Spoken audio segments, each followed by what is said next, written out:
حضرت ابو سعید خدری رضی اللہ تعالیٰ عنہ بیان کرتے ہیں، رسول اللہ صلی اللہ علیہ وسلم نے فرمایا، جماعت کے ساتھ نماز 25 نمازوں کے برابر ہوتی ہے، اور جب کوئی شخص بیابان میں نماز پڑھتا ہے اور اس کے رکوع اور سجود کو کامل کرتا ہے تو اس کا ثواب 50 نمازوں تک پہنچ جاتا ہے۔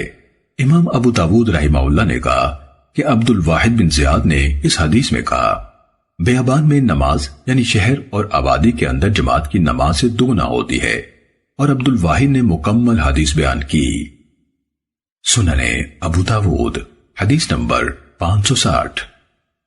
حضرت بریدہ رضی اللہ تعالیٰ عنہ نبی صلی اللہ علیہ وسلم سے بیان کرتے ہیں، آپ نے فرمایا، خوشخبری دو، قیامت کے روز کامل نور کی ان لوگوں کو جو اندھیروں میں مسجدوں کی طرف چل چل کے آتے ہیں۔ سننے ابو داود حدیث نمبر 561۔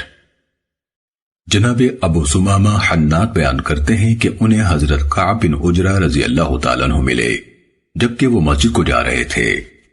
دونوں میں سے ایک نے دوسرے کو پایا، کہتے ہیں کہ حضرت کعب نے مجھے پایا کہ میں اپنے ہاتھوں کی انگلیوں کو ایک دوسرے میں دیے ہوئے تھا، تو انہوں نے مجھے اس سے منع کیا اور کہا کہ رسول اللہ صلی اللہ علیہ وسلم نے فرمایا ہے، جب تم میں سے کوئی وضو کرے اور اچھی طرح وضو کرے پھر مسجد کا قصد کرے تو اپنے ہاتھوں کی انگلیوں کو ایک دوسرے میں ہرگز نہ دے، کیونکہ وہ نماز میں ہے۔